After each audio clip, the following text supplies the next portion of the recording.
Good morning વિદ્યાર્થી મિત્રો, આપણે પાંચમો પાઠ ગરીબી એમાં ફર્સ્ટ સેશનમાં આપણે જોઈ ગયા ગરીબીનો અર્થ, ગરીબીનું સ્વરૂપ, નિરપેક્ષ ગરીબી, સાપેક્ષ ગરીબી અને ભારતમાં નિરપેક્ષ ગરીબીનું પ્રમાણ.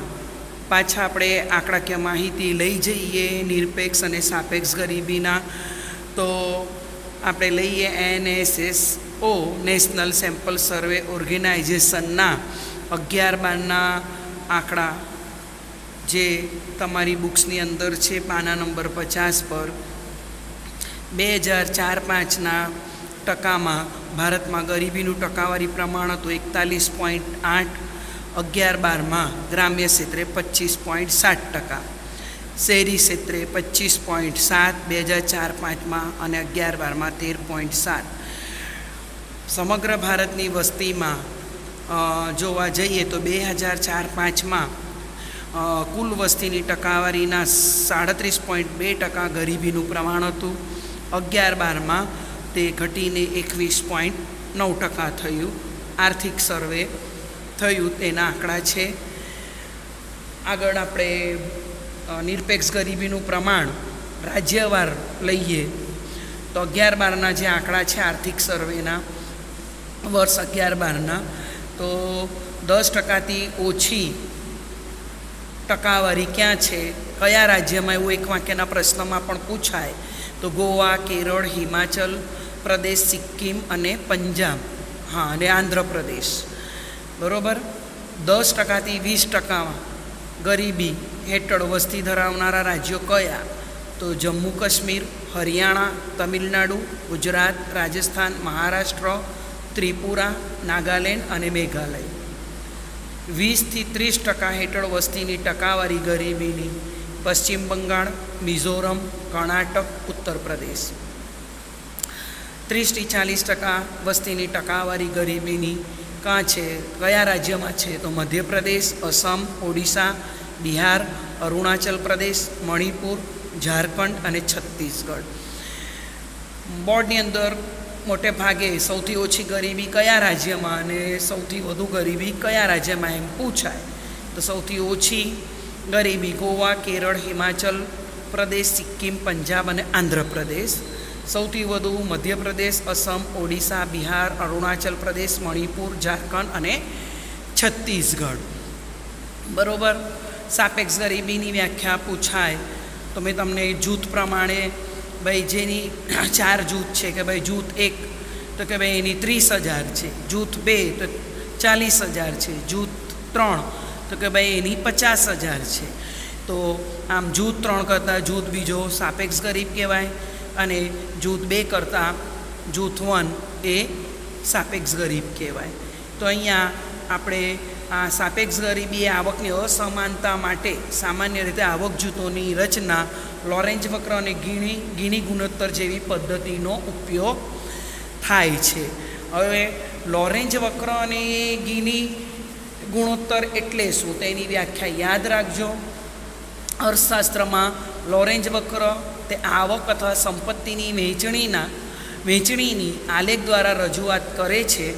વર્ષ 1905માં મેક્સ ઓ લોરેન્જ દ્વારા સંપત્તિની વહેંચણી અસમાનતાને રજૂ કરવા લોરેન્જ વક્ર દર્શાવ્યો હતો. તેથી તેને લોરેન્જ વક્ર તરીકે ઓળખવામાં આવે છે. ગીની એટલે ગુણાંક, તે લોરેન્જ વક્ર પર આધારિત આવક અથવા સંપત્તિની વહેંચણીનું સંખ્યાત્મક માપ છે. ગીની ગુણાંકનું મૂલ્ય 0થી 1ની વચ્ચે હોય છે. જે ગીની ગુણાંકનું મૂલ્ય 0 હોય તો તે સંપત્તિની સંપૂર્ણ સમાન વહેંચણી દર્શાવે છે. જો ગીની ગુણોત્તર 1 હોય તો સમગ્ર સંપત્તિની માલિકી એક જ વ્યક્તિની છે તેમ દર્શાવે છે. અને ગીની ગુણાંકનું મૂલ્ય જેમ વધારે તેમ સંપત્તિની વહેંચણી વધુ અસમાન છે તેમ કહેવાય. અહીંયા લોરેન્જ વક્ર અને ગીની ફક્ત અહીંયા પારિભાષિક શબ્દોની સમજૂતી જ આપી છે, જે તમને હું સમજાવી ગઈ. આગળ હવે આપણે લઈએ તો આપણે ગરીબીના નિર્દેશકો. બરાબર. ગરીબીની વ્યાખ્યા આપી, ગરીબીના નિર્દેશકો સમજાવો એવું 5 માર્ક્સના પ્રશ્નમાં બોર્ડમાં પૂછાય છે. ગરીબીના નિર્દેશકોમાં પહેલું જ આપણે નિર્દેશક લઈએ એટલે કે ગરીબીની કક્ષા અને તેનું બંધારણ દર્શાવતી બાબતોને ગરીબીના નિર્દેશકો કહે છે. નિર્દેશકો એટલે શું? તો કે ભાઈ ગરીબીની કક્ષા અને તેનું બંધારણ દર્શાવતી બાબતોને ગરીબીના નિર્દેશકો કહે છે.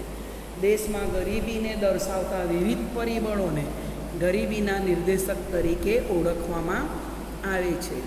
ગરીબો અને તેની ગરીબીની કક્ષાને ઓળખવા માટે ચોક્કસ નિર્દેશકો ઉપયોગી છે, જેના દ્વારા ગરીબીના ચોક્કસમાં સ્વરૂપ અને પ્રમાણને જાણી શકાય છે. પહેલું જ આપણે લઈએ ગરીબીનું નિર્દેશક, તો નીચી માથાદીઠ ઘરગથ્થુ વપરાશી ખર્ચ.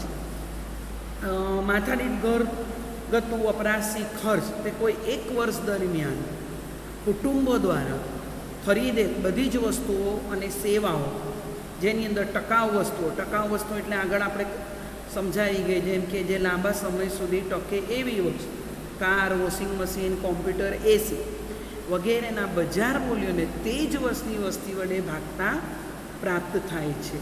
તો માથાદીઠ વપરાશી ખર્ચ તે દેશમાં વસતા લોકોની જીવન જરૂરિયાત તેમજ સુખ સગવડની વસ્તુઓ અને સેવાઓની પ્રાપ્તિ દર્શાવે છે.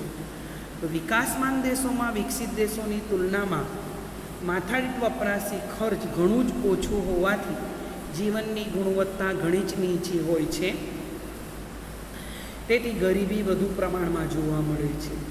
વિશ્વના દેશોની સાથે આપણે ઘરગથ્થુ વપરાશી ખર્ચની સરખામણી કરતું આપણે આંકડાકીય માહિતી દર્શાવતી અનુસૂચિ છે, જે તમે પીપીટીમાં પણ જોઈ શકો છો અને પાના નંબર 52 ઉપર તમારી બુક્સમાં માથાદીઠ વપરાશી ખર્ચે દેશ યુએસ 2005ના સ્થિર ભાવે યુએસ ડોલરમાં 31,469 યુએસ દેશનું વપરાશી ખર્ચે માથાદીઠ. યુકે $25,828, જાપાન $22,149, પાકિસ્તાન $603, ચીન $1,420, ભારત $725. 2014ના વર્લ્ડ બેંકના આંકડા છે. તો તમે આ અનુસૂચિમાં સરખામણી કરીને જોઈ શકો તો યુએસ અને યુકેની સામે ભારતની જે વપરાશી માથાદીઠ વપરાશી ખર્ચ ફક્ત $725 છે, જે યુએસ અને યુકે કરતાં એકદમ ઓછું છે, જે નીચું માથાદીઠ વપરાશી ખર્ચ બતાવે છે. એટલે ગરીબીનું આ પ્રથમ નિર્દેશક આ માહિતી ઉપરથી આપણે કહી શકીએ કે વિકસિત દેશોની તુલનાએ ભારતનું માથાદીઠ ઘરગથ્થુ વપરાશી ખર્ચ ઘણું જ ઓછું છે. આગળ આપણે લઈએ તો કુપોષણનું પ્રમાણ. કુપોષણ એવી પરિસ્થિતિ છે કે જેમાં વ્યક્તિ દ્વારા લેવાતા ખોરાકના પૂરતા પ્રમાણમાં કેલરી, પ્રોટીન, કાર્બોહાઈડ્રેટ, વિટામિન અને મિનરલ્સનો સમાવેશ થતો નથી. તો આ બધી વસ્તુઓ ન મળે તો એ કુપોષણની પરિસ્થિતિ કહેવાય. તો ભારતમાં કૃષિ ઉત્પાદન વધ્યું હોવા છતાં નીચી માથાદીઠ આવક અને આવકની અસમાન વહેંચણીને કારણે ઓછી આવકવાળા વર્ગને પૂરતો પોષણક્ષમ ખોરાક પ્રાપ્ત થતો નથી. ભારતમાં કુપોષણ વ્યક્તિઓની માહિતી આપણે લઈએ, તમે જુઓ અનુસૂચિમાં પાના નંબર 53 તમારી બુક્સમાં છે ને, આ પીપીટીમાં પણ તમે જુઓ તો કુપોષિત વ્યક્તિઓનું પ્રમાણ ટકાવારીમાં 1992માં 23.7, 2000 અને 2002માં 17.5, 2005-2007માં 20.5, 2010-2012માં 15.6, 2014-2016માં 15.2 આર્થિક સર્વેના આંકડા છે. તો આ કોષ્ટકમાં તમે જુઓ અને 92ના સમયગાળામાં ભારતમાં કુલ 23.7% વસ્તી કુપોષિત એટલે કે ઓછો ખોરાક પ્રાપ્ત કરતી હતી, જે પ્રમાણ 2000 અને 2012માં 2005-07માં 2010-12ના સમયગાળામાં અનુક્રમે 17.5, 20.5% અને 15.6%. વિશ્વમાં ખાદ્ય સુરક્ષાની પરિસ્થિતિ 2015-15ના FAO એટલે એનું ફૂલ ફોર્મ પૂછાય. FAO એટલે શું? તો Food and Agriculture Organization United નેશનની આ ખાસ એજન્સી છે જે આંતરરાષ્ટ્રીય સ્તરે ભૂખમરાને ઘટાડવાનો પ્રયાસ કરે છે. તો અહીંયા આપણે જોઈએ તો ઓછો ખોરાક મેળવતી ભારતમાં કુપોષિત વસ્તીનું પ્રમાણ વિશ્વમાં બીજા નંબરે હતું. MCQમાં પૂછાય કે ભારત કુપોષિત એટલે કે ઓછો ખોરાક મેળવતી વસ્તીના પ્રમાણમાં વિશ્વમાં કયા નંબરે છે? તો બીજા નંબરે. તો આ કુપોષિતનું પ્રમાણ એ ગરીબીનું બીજું નિર્દેશક તરીકે ગણાય. આગળ આપણે લઈએ ત્રીજું નિર્દેશક, તો અપેક્ષિત આયુષ્ય અને બાળ મૃત્યુ દર. અપેક્ષિત આયુષ્ય એટલે શું? તો કે જન્મ સમયે અપેક્ષિત આયુષ્ય એટલે કે નવું જન્મેલું બાળક સરેરાશ કેટલા વર્ષ જીવશે તેવી અપેક્ષાને આપણે અપેક્ષિત આયુષ્ય કહીશું. તો દેશમાં વસતા લોકોના સરેરાશ અપેક્ષિત આયુષ્ય નક્કી કરવામાં પૂરતો પોષણક્ષમ આહાર, એ ઉપરાંત સ્વચ્છતા, પીવાનું શુદ્ધ પાણી, સ્વાસ્થ્યની સેવાઓ, દાક્તરી સેવાઓ એ વગેરે ઉપર આધાર રાખે છે. તો ગરીબ વ્યક્તિઓ આ પ્રકારની સગવડો ઓછી પ્રાપ્ત કરતા હોવાથી તેમનું સરેરાશ આયુષ્ય કેવું રહે છે? નીચું રહે છે. બીજું છે બાળ મૃત્યુદર. બાળ મૃત્યુદરની વ્યાખ્યા બી પૂછાય. તો બાળ મૃત્યુદર એટલે દર 1000 જીવિત જન્મતા બાળકોમાંથી 1 વર્ષથી ઓછા સમયમાં મૃત્યુ પામતા બાળકોનું પ્રમાણ. ફરી એકવાર, દર 1000 જીવતા જન્મેલા બાળકોમાંથી 1 વર્ષનું પણ આયુષ્ય ભોગવ્યા પહેલાં, એટલે પોતાની એક બર્થડે પણ ઉજવી ન શકે એ પહેલાં મૃત્યુ પામે તો તેને બાળ મૃત્યુદરમાં લઈશું. બાળ મૃત્યુદરનું પ્રમાણ સ્વાસ્થ્યની સેવાઓની ઉપલબ્ધતા, માતામાં શિક્ષણનું પ્રમાણ, બાળકોમાં રસીકરણ, પોષણક્ષમ આહાર વગેરે ઉપર આધારિત છે. બાળ મૃત્યુદર પણ નબળી આરોગ્ય સેવાઓના સંદર્ભમાં ગરીબીનું નિર્દેશક કહેવાય. વિશ્વના કેટલાક દેશોમાં જન્મ સમયે અપેક્ષિત આયુષ્ય અને બાળ મૃત્યુનું દર આપણે તમે નીચે બાજુના કોષ્ટકમાં જોઈ શકો છો. તમારી બુક્સમાં 53મા પાના ઉપર છે. દેશ છે નોર્વે. આયુષ્ય અને બાળ મૃત્યુદરનું કોષ્ટક. નોર્વે અપેક્ષિત આયુષ્ય છે 2014 વર્ષના સંદર્ભમાં 81.6 અને બાળ મૃત્યુ દર છે ફક્ત 0.2. અમેરિકા 79.1 અપેક્ષિત આયુષ્ય અને બાળ મૃત્યુ દર છે ફક્ત 0.6. શ્રીલંકા અપેક્ષિત આયુષ્ય છે 74.9, બાળ મૃત્યુનો દર છે 0.9. ચીન અપેક્ષિત આયુષ્ય છે 75.8, બાળ મૃત્યુ દર છે ફક્ત 10. ભારત સરેરાશ આયુષ્ય છે ભારતનું 68.0 એટલે 68 વર્ષ અને બાળ મૃત્યુ દરનું તમે પ્રમાણ જુઓ તો 39. તો આમ તમે જો તો નોર્વે, અમેરિકા, શ્રીલંકા, ચીન કરતાં ભારતનું સરેરાશ આયુષ્ય પણ ઓછું છે અને બાળ મૃત્યુદરનું પ્રમાણ વધુ છે. તો આમ બાળ મૃત્યુદરની બાબતમાં અને અપેક્ષિત આયુષ્યની બાબતમાં પણ તમે સરખામણી કરો તો આ ગરીબીનું નિર્દેશક ગણાય અપેક્ષિત આયુષ્ય અને બાળ મૃત્યુદર.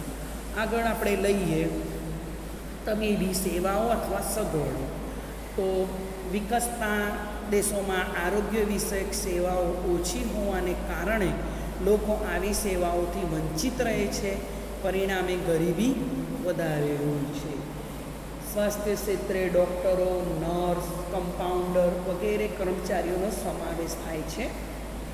તેની અછત સ્વાસ્થ્ય સેવાઓને પ્રતિકૂળ અસર કરે છે. ભારતમાં આંતરરાષ્ટ્રીય તુલનાએ તબીબી સગવડો અને ડૉક્ટરોની અછત જોવા મળે છે. વિકસતા ગરીબ દેશોમાં લોકોની તબીબી સગવડો ઓછી હોય, લોકોને મળે તબીબી સગવડો ઓછી, તો તેઓ વારંવાર અનેક રોગોના ભોગ બને છે. આવા ગરીબોનો પૂરતો પૌષ્ટિક ખોરાક મળતો નથી, તેથી રોગ પ્રતિકારક શક્તિ ઓછી હોય છે અને દેશમાં આરોગ્ય વિષયક સેવા ઓછી હોય તો આવા લોકો આવી સેવાઓથી વંચિત રહે છે.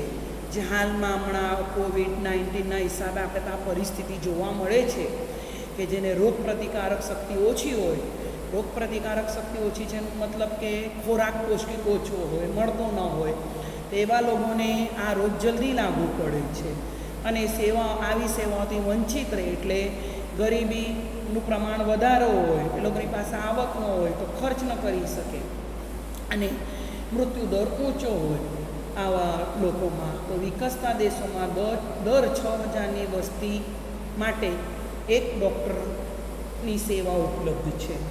MCQમાં પૂછાય, વિકસતા દેશોમાં દર 6,000ની વસ્તી માટે એક જ ડૉક્ટરની સેવા ઉપલબ્ધ છે, જ્યારે વિકસિત દેશોમાં દર 350ની વસ્તીની સામે ડૉક્ટરની સેવા ઉપલબ્ધ એક ડૉક્ટરની સેવા ઉપલબ્ધ છે. વિકસતા દેશોમાં દર વર્ષે લગભગ 1.7 કરોડ લોકો ડાયેરિયા, મલેરિયા, ક્ષય જેવા રોગોથી મૃત્યુ પામે છે અને દુનિયાના લગભગ 2.3 કરોડ લોકો એડ્સના ભોગ બન્યા છે. એમાંથી 90% વિકસતા દેશોમાં આ કેસો છે. તો તબીબી સગવડો ઓછી હોવાને કારણે આ ગરીબીનો નિર્દેશક લેવાય. આગળ આપણે લઈએ પીવાનું પાણી. શુદ્ધ પીવાના પાણીના અભાવે ગંદુ પ્રદૂષણયુક્ત પાણીને લીધે દેશમાં પાણીજન્ય રોગોનું પ્રમાણ વધારે છે અને ગરીબીની સમસ્યાને વધારે આ પરિસ્થિતિ ગંભીર બનાવે છે. જનસમૂહનું સ્વાસ્થ્ય સૌથી વધુ સુરક્ષિત પીવાલાયક પાણી અને સ્વચ્છતાની સગવડતા સાથે સંકળાયેલું છે. દૂષિત પાણી, શુદ્ધ અને પૌષ્ટિક ખોરાકનો અભાવ વગેરે પરિબળો અનેક રોગોનું કારણ બને છે. વસ્તી ગણતરી 2011ની માહિતી અનુસાર ભારતમાં 63.3% કુટુંબોને નળ દ્વારા શુદ્ધિકરણ સ્ત્રોતથી પીવાનું પાણી ઉપલબ્ધ છે. કેટલા ટકા? 2011ની વસ્તી ગણતરી થઈ એ ત્યારના આંકડા છે.